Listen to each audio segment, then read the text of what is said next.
बता दो हुक्मरानों को दहाड़ कर, अभी तो थी ये मौन की गुर्राहट। मतलब हम अभी खामोश हैं तब इतनी आवाज़ निकल रही है, कहीं हम सच में अगर गुर्राए फिर क्या होगा। मानव जलत जड़ गए 3 दिन बीत, बोले राम सकोप तब भय बिन होए न प्रीत। क्या बात है। तो मुझे नहीं पता कि कहाँ तुम्हें सर कटाना पड़ जाए, कहाँ झुकाना पड़ जाए। जिस तरीके से तुम लोगों के लिए आवाज़ उठा रहे हो, क्या पता कल कुछ भी हो सकता है। जिसे देख रहे हैं इन्हें तो आप बखूबी पहचानते हैं आप लोग। मेरा नाम आदर्श मोहन है और मैं इनके ही क्षेत्र का रहने वाला हूँ। जहाँ के ये हैं वहीं का मैं भी हूँ। थोड़ा और नज़दीक अगर बताएं तो कुछ यूँ समझ लीजिए कि दोनों की जो लोकसभा है वो एक ही है, बाकी चीज़ें कुछ है वो पर्दे के पीछे ही रखी जाए तो ज़्यादा बेहतर होगा। बहरहाल आज हमारी इनकी मुलाकात हुई तो ऐसे हमने सोचा कि क्यों ना एक वीडियो बनाया जाए भाई के लिए भी। तो मैंने लिखा था गोंडा में जो विश्वविद्यालय के लिए चल रहा था, जो छात्र संघर्ष कर रहे थे उनके संदर्भ में, और ये भी छात्र हैं तो वो मैंने किसी को डेडिकेट नहीं किया था, ऐसे ही मैंने लिखा था। लेकिन आज मैं वो लाइनें जो मैंने लिखी थी आज मैं इन्हें पहली बार डेडिकेट कर रहा हूँ, और पहली और आखिरी बार होगा कि जब मैं अपनी लिखी कविता किसी को डेडिकेट कर रहा हूँ, और ख़ास करके ये वाली कविता। तो मैं सुनाना चाहूँगा, इंटरेस्टेड हो? जरूर, बिल्कुल। आपकी सुनाई हुई कविता अनुराग ओझा को पसंद आएगी और जितना लोग हैं उनको भी पसंद आएगी। बस आप सुना दीजिए, लोग इंतज़ार कर रहे हैं। ठीक है, तो सुनिए कि है अभी तुम्हारा बलिदान बाकी, कील पर टांग दो स्वाभिमान बाकी। भाई जिस तरीके से तुम मेहनत कर रहे हो, मुझे नहीं लग रहा है लड़ाई अभी रुकने वाली है कि रुकने वाली है। बताओ। नहीं, रुकेगी नहीं। मुझे नहीं पता कि कहाँ तुम्हें सर कटाना पड़ जाए, कहाँ झुकाना पड़ जाए। जिस तरीके से तुम लोगों के लिए आवाज़ उठा रहे हो, क्या पता कल कुछ भी हो सकता है। बिल्कुल। वो अलग बात है कि तुमने भगवा पहन लिया है तो थोड़ी सहूलियत ज़रूर दी जाएगी। तुम्हें चंदन लगा लिया है तो कुछ लोग हो सकता है कि तुम्हारे पक्ष में आ जाएं। बहरहाल कविता पे आते हैं कि है अभी तुम्हारा बलिदान बाकी, कील पर टांग दो स्वाभिमान बाकी, पत्थर पर रगड़ कर तलवार को चिंगारियों से लिख दो आगाज बाकी, आगाज बाकी। बता दो हुक्मरानों को दहाड़ कर, अभी तो थी ये मौन की गुर्राहट। मतलब हम अभी खामोश हैं तब इतनी आवाज़ निकल रही है, कहीं हम सच में अगर गुर्राए फिर क्या होगा। कि बता दो हुक्मरानों को दहाड़ कर, अभी तो थी ये मौन की गुर्राहट, रहे जो लब सिले जुबा खामोश, तो देखोगे शेर के पंजे का वार बाकी, पंजे का वार बाकी। है राम के वंशज, है राम के वंशज परशुराम के वंशज, है राम के वंशज परशुराम के वंशज, जानते हैं प्रेम और वाण दोनों की भाषा। भगवान राम भी प्रेम भी जानते थे, और जो समंदर की बात आई थी तो बाढ़ भी, यानी कि उन्हें बिना न मानव जलत जड़ गए 3 दिन बीत, बोले राम सकोप तब भय बिन होए न प्रीत। क्या बात है। तो उसी पर है कि है राम के वंशज परशुराम के वंशज, जानते हैं प्रेम और बाण दोनों की भाषा, अभी तो दे रहे हैं संदेश आप प्यारे दूत बनकर, न माने तो जलेगी लंका, फिर जानो बाकी, फिर जानो आप बाकी, फिर जानो आप बाकी। ठुमक चलत रामचंद्र बाजत पैजमिया, और धमक चलत रामचंद्र हिलत लंकनिया। क्या बात है।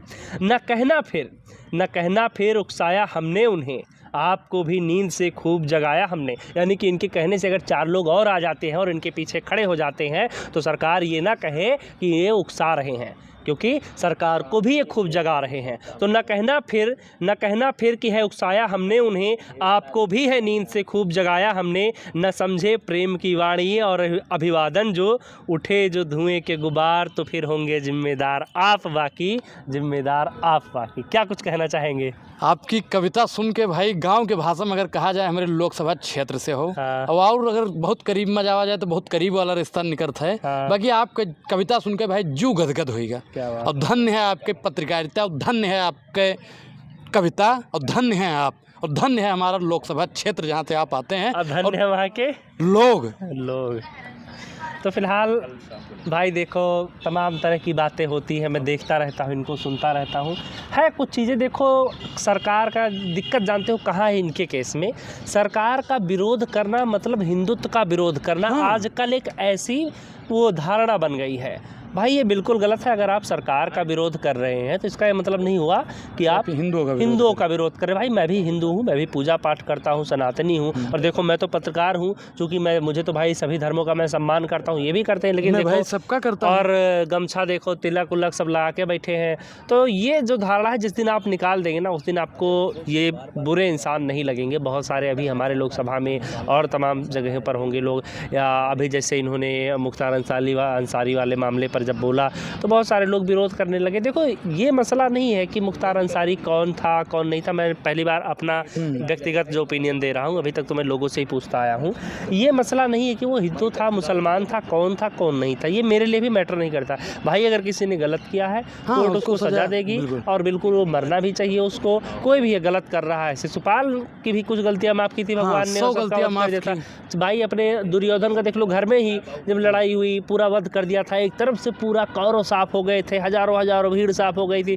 गलत नहीं है भाई, कुछ काम उन्होंने तो अच्छा किया होगा पर बरे ना, क्योंकि कुछ गलत भी किया था जी। तो बिल्कुल इसी तरीके से, लेकिन बात यहाँ पर ये हो जाती, सवाल ये खड़ा हो जाता है, चाहे बात आती है अतीक अहमद की या मैं पंडितों, मैं मुसलमानों की बात नहीं कर रहा हूँ, विकास दुबे जी की, मैं विकास दुबे का भी समर्थन करता हूं, या फिर क्या नाम है अभी से मारा गया गलत। देखो सीधी सी बात है कि यहाँ पर क्या होता है, एनकाउंटर हो जा रहा है, अब पुलिस वाले सब खड़े हैं भाई, फिर आपकी जाँच एजेंसियाँ क्या कर रही हैं? पत्रकार के भेष में आ रहा है, अगर कोई तमंचा लेकर के आ रहा हो, धाए कर रहा हो, पुलिस वाले को देख रहे हो, रोक नहीं पा रहे हो। वीडियो आप एक बार देखोगे ना तो हास्यास्पद लगेगा आपको। ये बिल्कुल उसी तरीके से लगेगा जैसे हिंदी के फिल्मों में शुरुआत में आप देखेंगे तो पुलिस वाले और हीरो जो होते हैं वो कैसे बेबस दिखाई देते हैं, पिटते रहते हैं, पुलिस को निशाना लगाना तक नहीं आता है, और जो गुंडा होता है वो ऐसे पीछे करके यूं करके भी गोली अगर मार दे तो सटीक एकदम निशाना लगता है। बिल्कुल उसी तरीके का रहा पूरा जो दृश्य है कि पुलिस एकदम मतलब बेचारी सी नजर आई। देखो कुछ चीज़ें हैं भाई, मैं क्या ही कहूँ, हाँ नहीं बोल सकते हैं, बहुत चीज़ें ऐसी होती हैं। सरकार को ये पता है कि किससे हमें नुकसान है और किससे फ़ायदा है, तो जिनसे नुकसान है, चाहे वो मेरा अभी इन्हीं से मेरा नुकसान रहेगा तो भाई मैं तो इन्हीं को गरियाता फिरूंगा, जो भी मेरी क्षमता के अनुसार है मैं वो पूरा काम करूंगा। मेरा भी यही मानना है कि गाली देने वाले व्यक्ति को गजल नहीं सुनाया जाता है, तो वही चीज़ है। अब देखो बहुत सारी ऐसी चीज़ें हैं यार कि जो होना चाहिए और नहीं हो पा रही है, तो आप क्या कुछ सोचते हैं? आपकी बहुत सारी बातें होंगी, बहुत सारे लोग हैं अभी कहेंगे राम मंदिर का विरोध, ये वो। राम मंदिर का विरोध कोई नहीं कर रहा भाई, बना अच्छा है, मुस्लिम भी नहीं कर रहे हैं, लेकिन राम मंदिर के नाम पर आप वोट मत मांगिए। आप देखो सैनिकों की जब शहादत पर वोट मांगा गया, भाई आप करिए, ये आपका काम है, आप उस पद पर बैठे। देखो मैं अगर अब कमा रहा हूँ, अपने घर वालों के ऊपर अगर 10 रुपये खर्च कर रहा हूँ और वो जाके मैं भरे चौराहे पे अगर बोलूँ, या मैं अपनी बात छोड़ देता हूँ, तुम ही महीने का अगर कोई लाख कमा रहा हो कि 50,000 कमा रहा हो, कहीं किसी से बोले कि मैंने 10,000 अपने बीबी को दिलाया, 5,000 अपने बच्चों पे खर्च किया, या 15,000 अपने माता पिता पे खर्च किया, उनकी दवाई करवाई, ये करवाया, नहीं बोल रहे। क्यों नहीं बोल रहे हैं? क्योंकि आपका दायित्व है, ये आपको करना है। बिल्कुल उसी तरीके से प्रधानमंत्री का ये दायित्व बनता है कि वो देश की जनता की, आवाम की हिफाजत से लेके उनके स्वास्थ्य से लेके उनकी शिक्षा से लेके हर चीज़ की बात करें, लेकिन उसका ढिंढोरा पीटे ना भाई। अपने काम की जनता आपको खुद ही देगी, लेकिन आप किस पे कर देते हैं भाई? सर्जिकल स्ट्राइक पे, कि कहाँ पर इमोशनल, वो आपको पता है कि शौचालय का भी ढिंढोरा पीटा जा रहा है। हाँ, कोई IIT बना के ढिंढोरा नहीं पीटा, राम मंदिर पे बताओ शौचालय का ढिंढोरा पीट रहा है। धर्म पे और क्या कहते हैं सेना की, आप वो कभी नहीं कहते, आप वो भी गलती अपनी मानो कि भाई कोई भी बीजेपी का नेता सामने आए। मेरा मानना है कि हमेशा सीना ठोक के कीजिएगा। मैं सीधे कह रहा हूँ खुले शब्दों में, बतौर पत्रकार होशो हवास, मैं आपकी उस बात का तहे दिल से स्वागत करूंगा, दोनों बाह फैला के करूंगा, जो प्रधानमंत्री नरेंद्र मोदी वोट मांगते हैं कि हमने सर्जिकल स्ट्राइक करी, तब करूंगा बाह फैला के स्वागत जब आप ये कहें मंच पर कि हाँ हमारी सरकार में ये चूक हुई कि चीन ने कब्जाया, हाँ हमारी सरकार में गलती हुई, ये हमारा फेलियर है कि जो दूसरी ताकतें हैं, विदेशी ताकतें हैं, वहाँ पर हमें क्या नाम है विफलता मिली, वो हम पर हावी हुई। आप अपनी विफलता को भी भाई काउंट कीजिए, सफलता को भी हम दोनों स्वागत करेंगे, लेकिन आप वही ढिंडोरा पीटते जा रहे हैं, तो ये थोड़ा सा गलत है। वैसे वीडियो मीठ गुप और कड़ा, हाँ वही वाला है। तो यार देखो अब तो बहुत सारे लोग कहेंगे कि मैं तुम्हारे पास बैठा हूँ तो मैं भी प्रभावित हो गया हूँ, क्योंकि मैं ऐसी बातें कभी करता नहीं हूँ। नहीं देखो हमारा क्या होता है कि हम कभी भी इस पक्ष का देख सकते हैं ना उस पक्ष का देख सकते हैं, ना इस दल में ना उस दल में। जब हमारे पास हाथ में हमारे माइक होता है तो भाई हमारा सीधा, हमसे कई बार पूछते भी आपको क्या लगता है, अरे हम क्यों बताएं, हमें क्यों लगता है, हम इधर का बता दे तो हम इधर के हो गए। अभी जैसे एक हमारे पत्रकार साथी एक भाई का इंटरव्यू कर रहे थे, तो जैसे उन्होंने बीजेपी की कुछ बातें रखी, उन्हें तुम बीजेपी के एजेंट हो, तुम बीजेपी के दलाल हो। अभी अगर हम वो कर दें भाई, कांग्रेस की बात रख दें तो तुम चमचे हो, अभी हम चले जाएं। हाँ मान लो बीजेपी समर्थकों में जब हम जाते हैं। लेकिन आजकल पत्रकारों की जो दृष्टि बन गई है वो या तो इस तरफ है या तो इस तरफ है। हाँ मतलब साफ जग जाहिर है कि पत्रकारों की जो छवि है वो धूमिल हो चुकी है कहीं ना कहीं। उसमें तो कोई दो राय नहीं। अब कुछ पत्रकार तो ऐसे हैं जो हमारे संपर्क में भी रहते हैं, वो कहते हैं कि भैया हमको पत्रकारिता करते हुए शर्म आती है। बहुत सारे लोग होंगे। अरे आप बताइए कि एक कहावत है कि जूता मारना। अब यार वो छोड़ो, मैं तुम्हें एक सीधी सी सिंपल सी उदाहरण वाली बात बताता हूँ, ये अगर मगर नहीं, क्योंकि जो भी लोग देख रहे हैं वो अपने ही घर के परिवार के लोग। फेसबुक पर पत्रकारिता बंद करने का मैंने निर्णय लिया है।